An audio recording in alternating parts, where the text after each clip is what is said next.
जब हम वासना शब्द सुनते हैं तो अधिकांश लोगों के मन में दो तरह की प्रतिक्रियाएं आती हैं। पहली, शर्म और छिपाने की प्रवृत्ति। दूसरी, इसे पाप मानकर नकार देने की आदत। समाज ने सैकड़ों सालों तक वासना को ऐसा विषय बना दिया है जिस पर खुलकर बात करना अशोभनीय समझा जाता है। लेकिन गहरी दृष्टि से देखें तो वासना एक अत्यंत शक्तिशाली जीवन ऊर्जा है। हमारे शरीर की सबसे मूलभूत ऊर्जा, वही जिससे जन्म होता है, जीवन चलता है, प्रजाति आगे बढ़ती है, उसी को हमने पाप का नाम दे दिया। यही कारण है कि महावीर, बुद्ध और ओशो जैसे महापुरुषों ने बार बार कहा, वासना न तो पाप है न हिंसा, यह जीवन की अनिवार्यता है। इसे समझकर और सही दिशा देकर प्रेम और चेतना में बदला जा सकता है। संस्कृत में वासना का अर्थ सिर्फ शारीरिक आकर्षण नहीं है। वासना का शाब्दिक अर्थ है मन में छिपी प्रवृत्तियां, इच्छाएं, संस्कार और भीतर की जड़ें जमाए हुए चाह। काम वासना इस व्यापक वासना का एक हिस्सा है जो शारीरिक मिलन और प्रजनन से जुड़ा है। लेकिन इसके अलावा सत्ता की वासना, धन की वासना, यश की वासना भी होती है।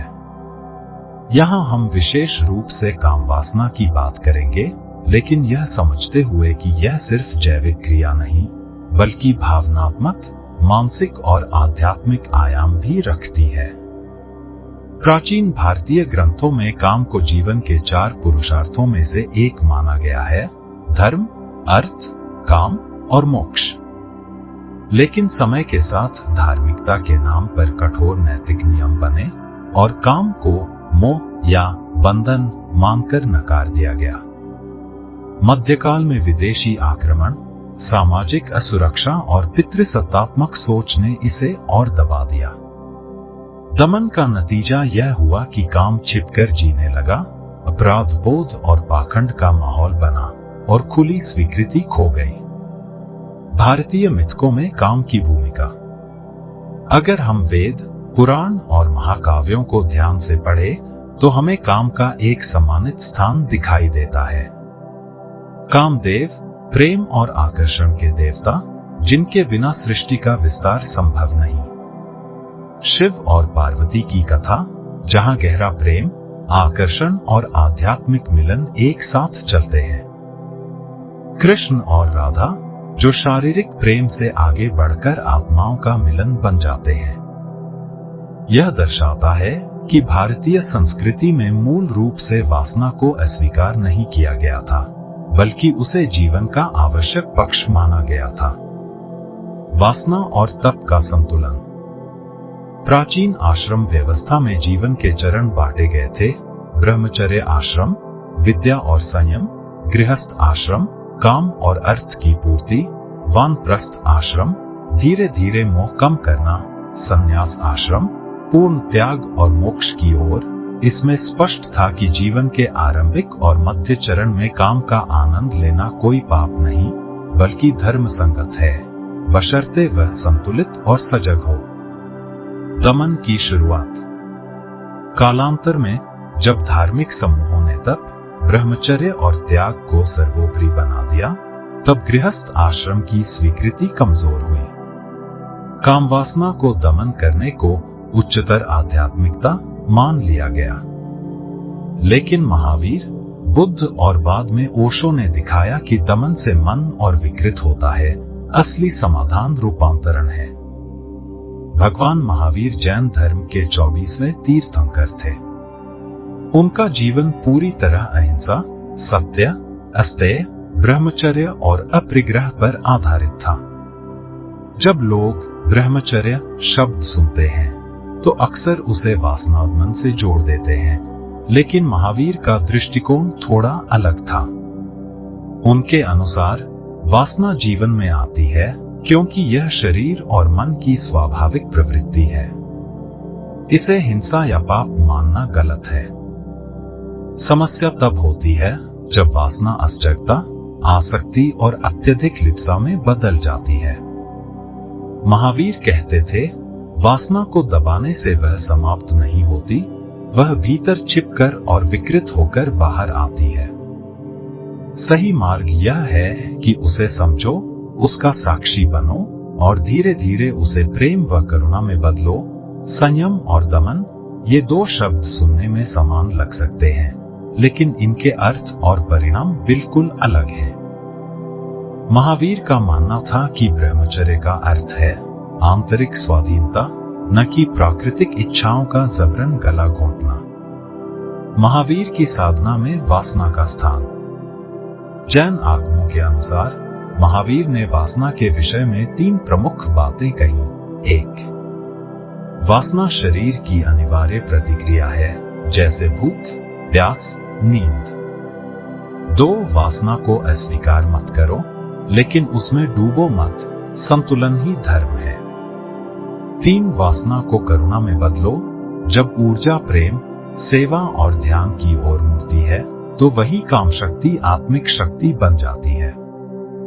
महावीर एक बार वन में ध्यान कर रहे थे। पास ही एक सिंह ने एक हिरण का शिकार किया। शिष्य ने पूछा, भगवान, क्या यह हिंसा है? महावीर ने उत्तर दिया, सिंह भूखा है और भूख उसकी स्वाभाविक आवश्यकता है। यह हिंसा नहीं, प्रकृति का नियम है। फिर वे बोले, इसी तरह जब मनुष्य में वासना उठती है, तो वह भी शरीर की स्वाभाविक भूख है। हिंसा तब होती है जब यह वासना लोभ, छल या जबरदस्ती में बदल जाए। सजग व्यक्ति वासना को प्रेम में बदल देता है, अचेत व्यक्ति इसे वासना से वासना में ही खो देता है। दमन मत करो, यह केवल भीतर के तनाव को बढ़ाता है। ध्यान का सहारा लो, वासना को देखने से ही उसका रूपांतरण होता है। शरीर और मन को दुश्मन मत मानो, ये साधना के साधन है, बाधा नहीं।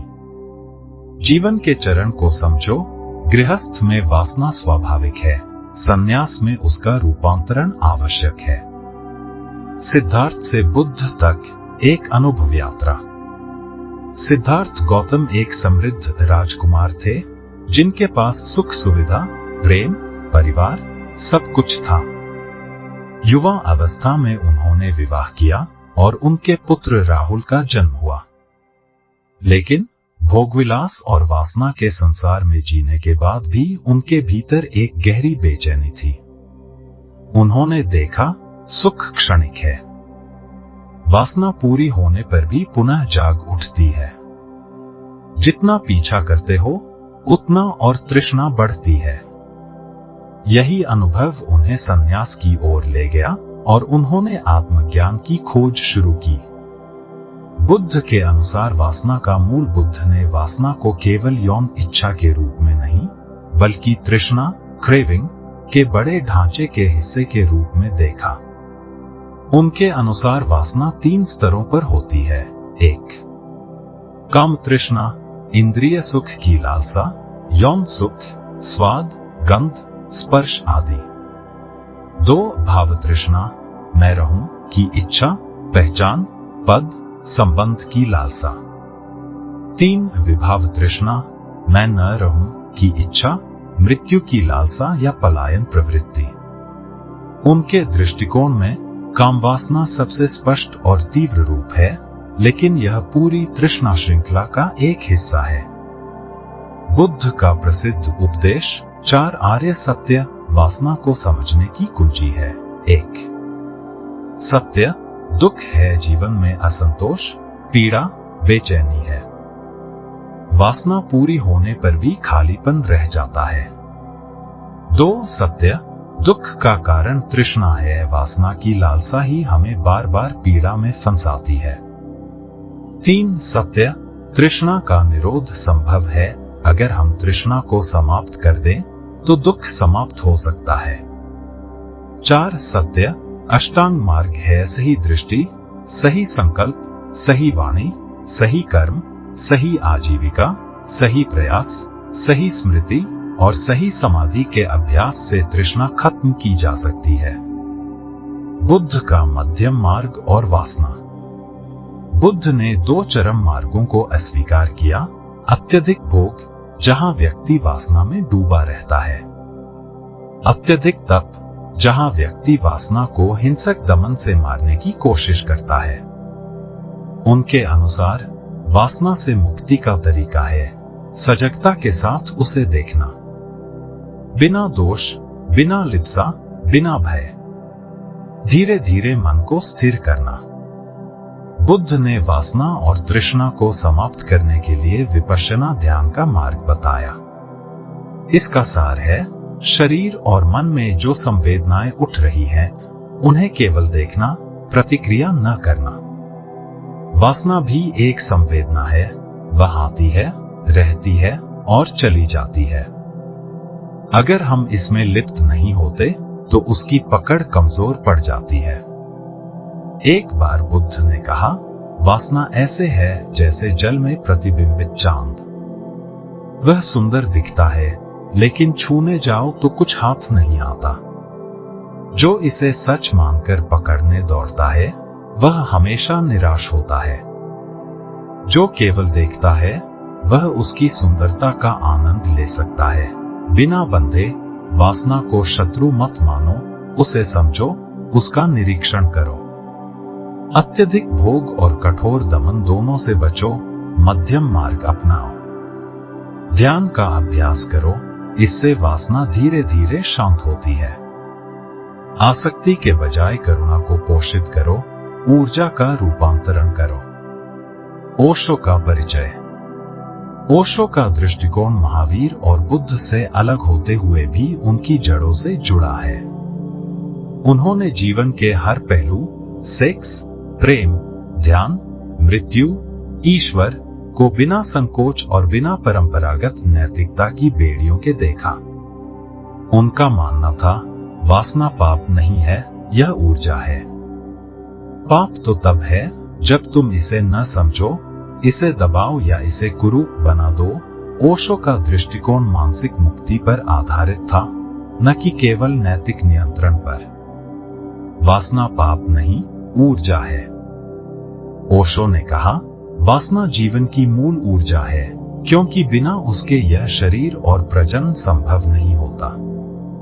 जिस दिन वासना को तुम पाप कह देते हो, उसी दिन तुम उसके खिलाफ एक भीतरी युद्ध शुरू कर देते हो।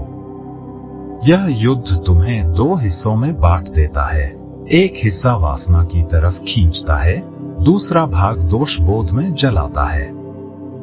उन्होंने समझाया कि अगर तुम इस ऊर्जा को समझकर रूपांतरित करो, तो यह साधना का ईंधन बन सकती है। ओशो की प्रसिद्ध पुस्तकों में से एक का नाम ही था from sex to super consciousness, sex से अतिचेतना तक। इसमें उन्होंने कहा, वासना ऊर्जा का पहला रूप है। अगर इसे दमन करोगे तो यह विकृत होकर बाहर आएगी, हिंसा, बलात्कार, अश्लीलता के रूप में। अगर इसे सजगता के साथ जियोगे तो यह प्रेम में बदलेगी। प्रेम भी अगर और ऊंचा हो तो यह ध्यान में रूपांतरित हो सकता है। उनके अनुसार यह 3 चरण हैं। 1, वासना 2, प्रेम 3, ध्यान बटा चेतना। ओशो ने तंत्र की व्याख्या करते हुए कहा, तंत्र सेक्स को पवित्र मानता है, लेकिन उसे अंतिम लक्ष्य नहीं मानता। सेक्स को पूरी जागरूकता, संवेदनशीलता और ध्यान के साथ जीने से उसमें एक पूर्णता आती है, जिसके बाद उसका आकर्षण कम हो जाता है। जब आकर्षण कम होता है, ऊर्जा ऊपर की ओर बहने लगती है। यह कुंडलिनी का जागरण है। उनका कहना था, वासना को मारो मत, इसे इतना जी लो कि इसकी पकड़ खुद टूट जाए। 5.5 ओशो के मुताबिक वासना का दमन क्यों खतरनाक है। उन्होंने बार बार चेताया कि वासना को दबाने से यह मन में विकार पैदा करती है। दोहरा व्यक्तित्व बन जाता है, बाहर पवित्रता का मुखौटा, भीतर अशुद्ध विचार। व्यक्ति न तो सच में ध्यान कर पाता है, न ही सच में भोग सकता है।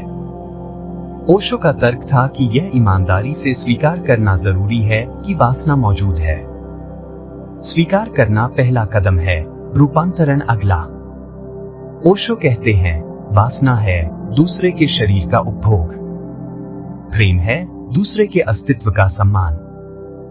वासना स्वार्थी है, प्रेम उदार है। उनका मानना था कि अगर वासना से प्रेम में जाना है तो तुम्हें दूसरे को वस्तु नहीं, व्यक्ति मानना होगा। केवल सुख लेने की नहीं, सुख देने की इच्छा रखनी होगी। भावनात्मक जुड़ाव और संवेदनशीलता विकसित करनी होगी। ओशो ने कई ध्यान पद्धतियां दी, जिनमें डायनामिक मेडिटेशन खास है। तेज श्वास प्रश्वास से शरीर की दबी ऊर्जा जागती है। जोर से चीखना, रोना, हंसना दबे भावनाओं को बाहर निकालता है। नृत्य और स्थिर ध्यान ऊर्जा को ऊपर ले जाते हैं। उनका कहना था कि अगर तुम अपनी वासना ऊर्जा को नाच, संगीत, रचनात्मकता, ध्यान में लगा दो तो वह धीरे धीरे कामना से करुणा में बदल जाएगी। एक वासना पाप नहीं, यह जीवन की शुरुआत है। 2, इसे दबाने के बजाय सजगता से जीना चाहिए। 3, प्रेम, संवेदनशीलता और ध्यान इसके रूपांतरण के मार्ग हैं। 4, ईमानदारी और आत्मस्वीकृति के बिना कोई आध्यात्मिक प्रगति संभव नहीं। वासना से मुक्ति का सवाल प्राचीन काल से लेकर आधुनिक समय तक आध्यात्मिक खोज का केंद्रीय विषय रहा है। महावीर, बुद्ध और ओशो तीनों ने इस पर गहराई से विचार किया, लेकिन उनके मार्ग अलग अलग थे। महावीर संयम और कठोर तपस्या, बुद्ध मध्यम मार्ग और ध्यान, ओशो स्वीकार्यता और रूपांतरण। महावीर अत्यंत कठोर, वासना को पूरी तरह नष्ट करने की साधना। बुद्ध संतुलित, वासना को समझने और धीरे धीरे छोड़ने की साधना। फर्क यह कि महावीर के मार्ग में शारीरिक तपस्या ज्यादा है, बुद्ध के मार्ग में मानसिक जागरूकता ज्यादा। बुद्ध वासना को तृष्णा मानते हैं, जिसे अंततः समाप्त करना है। ओशो वासना को जीवन की शुरुआत मानते हैं, जिसे ध्यान में बदलना है। फर्क यह कि बुद्ध वासना की आग बुझाना चाहते हैं, ओशो उसे उच्चतर ऊर्जा में बदलना चाहते हैं। महावीर वासना से दूरी, संपर्क ही नहीं। ओशो वासना को अनुभव करके पूरी सजगता से जीकर उसकी पकड़ से मुक्त होना। फर्क यह कि महावीर सीधे त्याग का रास्ता लेते हैं, ओशो पूर्ण अनुभव के बाद त्याग की ओर ले जाते हैं। तीनों मार्गों का समान बिंदु। भले ही तरीके अलग हों, तीनों में एक बात समान है। वासना में अंधी लिप्सा, काम आसक्ति जीवन को अधूरा और अस्थिर बना देती है। अंतिम मुक्ति का मार्ग मन की स्वतंत्रता और आत्म जागरूकता से ही गुजरता है। चाहे तपस्या हो, ध्यान हो या रूपांतरण, लक्ष्य है वासना से परे जाना। आधुनिक साधक के लिए शिक्षा, अगर आज के समय में कोई साधक इन तीनों दृष्टिकोणों को अपनाना चाहे तो महावीर से संयम सीख सकता है, बुद्ध से सचेतनता और संतुलन सीख सकता है, ओशो से स्वीकार्यता और रचनात्मक रूपांतरण सीख सकता है। तीनों को मिलाकर एक व्यक्तिगत साधना मार्ग बनाया जा सकता है, जो न कठोर त्याग में फंसे, न अंधे भोग में। आज का समय पहले से कहीं अधिक उत्तेजनाओं से भरा है। सोशल मीडिया, विज्ञापन, फिल्मों और इंटरनेट के कारण मानव मन पर कामुक छवियों और संकेतों की बौछार होती रहती है। ऐसे में वासना को दबाना असंभव और उसे अंधेपन में जीना खतरनाक दोनों है। इसलिए आज के युग में आवश्यक है सजगता से अनुभव और सचेत रूपांतरण। वासना को समझने का पहला कदम आत्मनिरीक्षण। डायरी लिखना, प्रतिदिन अपने विचार, भावनाएं और इच्छाओं को लिखो। ट्रिगर पहचानना, कौन सी स्थितियां, लोग या दृश्य आपके भीतर वासना जगाते हैं। ईमानदारी, खुद से यह कहना बंद करो कि मेरे भीतर वासना नहीं है, यह स्वीकृति ही पहला उपचार है। उदाहरण, रवि नाम का युवक ऑफिस में एक सहकर्मी को देखकर बार बार आकर्षित महसूस करता है। डायरी में वह नोट करता है कि यह भावना तब तीव्र होती है जब वह तनाव में होता है। धीरे धीरे वह समझता है कि यह सिर्फ शारीरिक आकर्षण नहीं, बल्कि मानसिक थकान और भावनात्मक कमी का मिश्रण है। ध्यान की तकनीकें। विपश्यना ध्यान, बुद्ध का तरीका, चुपचाप बैठो, सांस पर ध्यान दो। शरीर में उठने वाली हर संवेदना, कामुक उत्तेजना सहित, को बिना जजमेंट देखो। न आकर्षण, न प्रतिकर्षण, बस निरीक्षण। गतिशील ध्यान, ओशो का तरीका। शरीर को हिलाओ, नाचो, चिल्लाओ, भीतर के दमन को बाहर आने दो। फिर चुपचाप बैठकर भीतर की ऊर्जा को देखो। इससे वासना की ऊर्जा ध्यान में बदलती है। प्राणायाम और संयम महावीर से प्रेरित। सांस की गिनती करके मन को शांत करना। व्रत या उपवास से इंद्रिय नियंत्रण विकसित करना। वासना के रूपांतरण के अभ्यास। रचनात्मकता में बदलना। वासना की ऊर्जा जीवन शक्ति है, इसे कला, संगीत, लेखन, खेल या सेवा में लगाओ। उदाहरण, एक कलाकार अपने प्रेम विरह की पीड़ा को कैनवास पर उतारकर कृति बना देता है। वासना का केंद्र स्वयं के सुख से दूसरे के सुख की ओर मोड़ो। जब कामुकता में करुणा और सम्मान जुड़ता है तो वह प्रेम में बदल जाती है। वासना मूलाधार चक्र में है। ध्यान से इसे सहस्रार तक उठाना आध्यात्मिक उत्कर्ष है। जीवन शैली में बदलाव। एक डिजिटल डिटॉक्स का मुख्य उत्तेजनाओं वाले कंटेंट से दूरी। सोशल मीडिया का सीमित उपयोग। 2 स्वास्थ्य और व्यायाम ऊर्जा का स्वस्थ प्रवाह, योग, दौड़, तैराकी।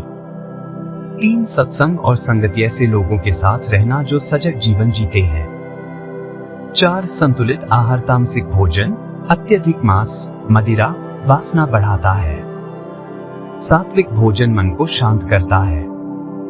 फ्रायड वासना, लिबिडो को रचनात्मकता का स्रोत मानते हैं। जुंग वासना को जीवन ऊर्जा का हिस्सा मानते हैं, जिसे आध्यात्मिक मार्ग में प्रयोग किया जा सकता है। माइंडफुलनेस थेरेपी उत्तेजना को दबाने के बजाय उसका निरीक्षण करने की तकनीक। आधुनिक साधक के लिए 21 दिन का प्रयोग। दिन 1 से 7 डायरी लेखन। सांस का ध्यान 10 मिनट। उत्तेजनाओं की सूची बनाना दिन 8 से 14। गतिशील ध्यान 20 मिनट। कला खेल में ऊर्जा लगाना। डिजिटल डिटॉक्स शुरू करना दिन 15 से 21। प्रेम और करुणा पर ध्यान। सात्विक आहार अपनाना। अपने अनुभव पर आत्मचिंतन। आधुनिक युग में वासना को दबाना नहीं, बल्कि सजगता से समझना और प्रेम, ध्यान, रचनात्मकता में बदलना ही स्थायी समाधान है। महावीर, बुद्ध और ओशो तीनों की शिक्षाओं को मिलाकर हम ऐसा मार्ग बना सकते हैं जो न भोगवादी हो, न कठोर त्यागी, बल्कि जीवन और चेतना का संतुलित नृत्य हो। धन्यवाद।